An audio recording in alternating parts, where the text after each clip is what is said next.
అందరికీ నమస్కారం అండి. మీ యశోద గోపాల్. ఇప్పటి కాలంలో కుటుంబ వ్యవస్థ ఎందుకు చిన్నాభిన్నం అవుతుందో, ఇక నిలబడతాయో లేదో ఒకసారి చూద్దాం. కుటుంబ వ్యవస్థ ఎందుకు నిలబడదు? అతి తొందరలోనే కుటుంబ వ్యవస్థ పూర్తిగా కూలిపోతోంది.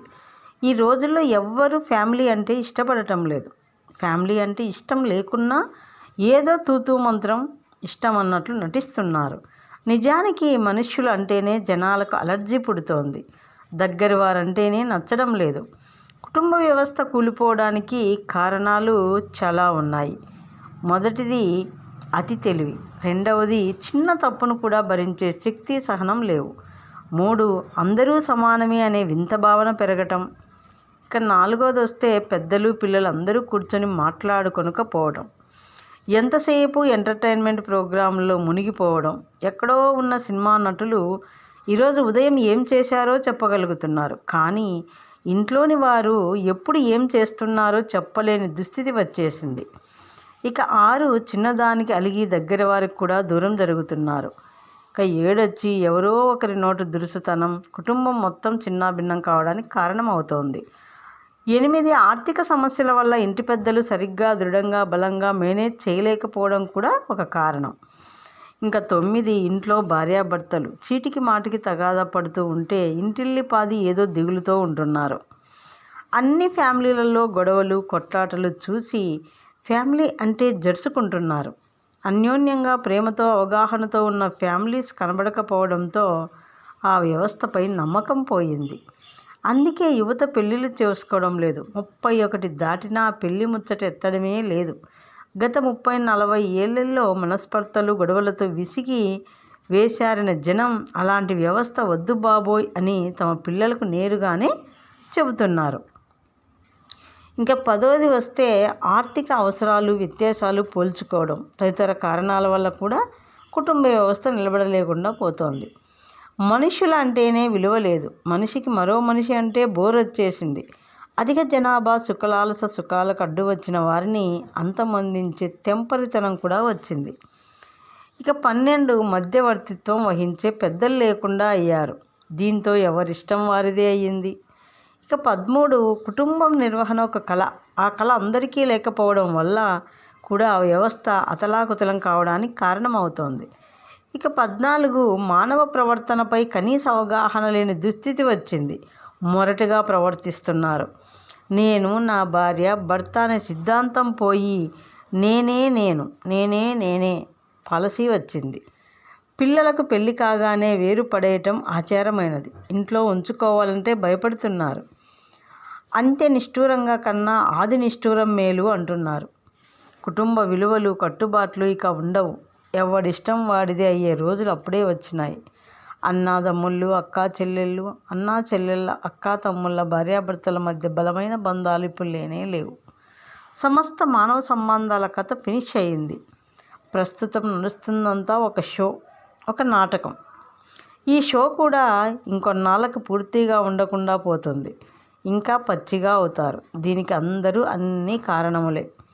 ఇక్కడ ఎవ్వరూ శ్రీరామచంద్రులు లేరు, ఎక్కడ సీతమ్మలు లేరు. ఉన్నవారంతా అటు ఇటు కానీ వింత జాతి. ఇది ఇంతే అది అంతే అంటూ ఎవ్వరూ ఏమీ చేయలేరు. అలాగే ఇదంతా ఊరికే అనుకోవడం తప్ప ఏమీ చెయ్యలేని నిస్సహాయతగా మారిపోతున్నారు. ఇక పిల్లలు చెడిపోవటానికి స్నేహితులు, ఉపాధ్యాయులు, ఫోన్లు, మీడియా 10% మాత్రమే కారకులు. కానీ 90% కారకులు తల్లిదండ్రులే. అది ఎలాగో కూడా చూద్దాం. పిల్లల్ని గారాబం మరీ శృతి మించితే మొత్తానికే నష్టం వస్తుంది. పిల్లల పట్ల మనం పాటిస్తున్న అజ్ఞానం, మూఢనమ్మకాలు, స్వార్థం, అతి ప్రేమనే వారిని చాలా వరకు బద్ధకస్తులను చేస్తుంది. వారిని నాశనం చేస్తున్నారు. ఇప్పటి తరం 70% పిల్లలు తల్లిదండ్రులు కారు బండి తుడవమంటే తుడవరు. మంచినీళ్ళు, పాలు, కిరాణా సరుకుల కోసం బయటికి వెళ్ళమంటే వెళ్ళరు. లంచ్ బ్యాగులు, స్కూల్ బ్యాగులు శుభ్రం చేసుకోరు. కనీసం ఇంటి దగ్గర చిన్న పనులలో సహాయం చేయరు. రాత్రి 10 గంటల లోపు పడుకొని ఉదయం 6 లేదా 7 గంటల లోపు నిద్ర లేవటం అంటే లేవరు. గట్టిగా మాట్లాడితే ఎదురు తిరగబడి సమాధానం చెబుతారు. తిడితే వస్తువులను విసిరి కొడతారు. ఎప్పుడైనా దాచుకోమని డబ్బులు ఇస్తే మనకు తెలియకుండా ఐస్ క్రీములు, కూల్ డ్రింకులు, నూడిల్స్ ప్యాకెట్స్, ఫ్రెండ్స్కి పార్టీలు, ఫ్రెండ్స్ కోసం గిఫ్ట్లు కొనుగోలు చేస్తున్నారు. ఆడపిల్లలైతే తిన్న కంచం కూడా కడగటం లేదు. ఇల్లు ఊడ్చమంటే కోపాలు వచ్చేస్తున్నాయి.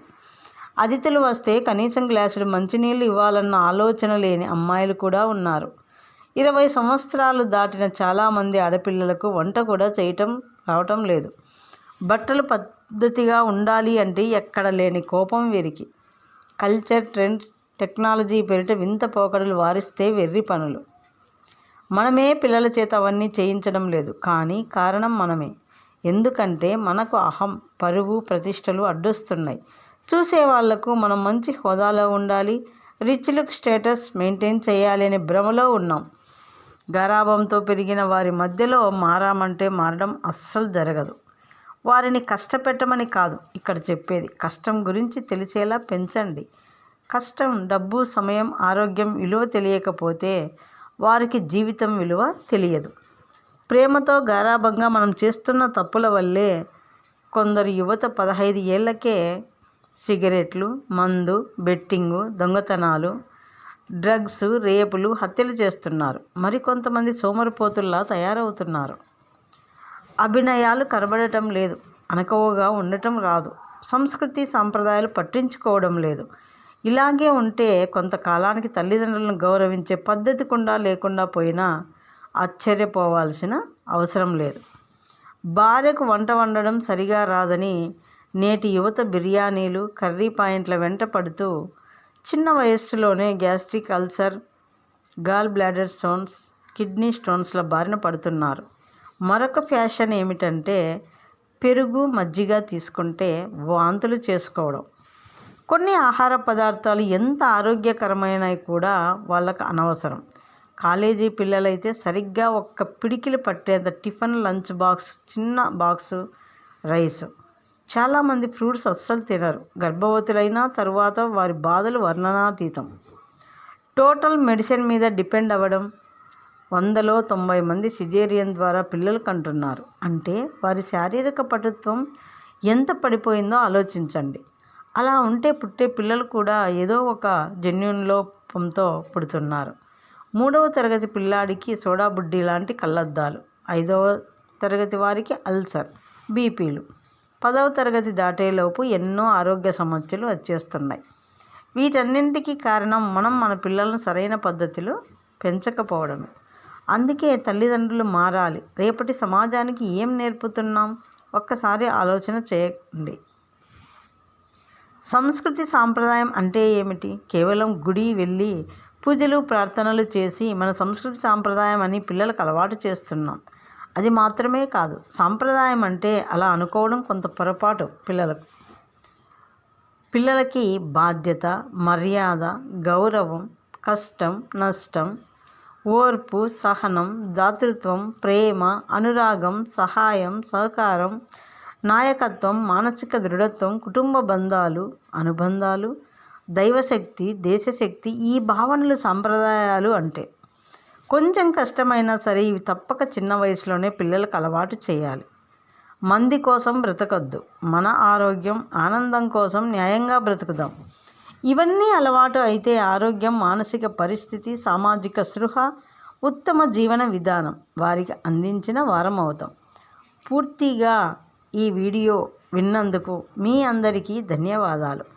మీకు ఈ వీడియో నచ్చినట్లయితే మీ పిల్లల పట్ల ఎలా ప్రవర్తించాలి, మనం ఎలా ఉండాలి అని నేర్చుకుందాం.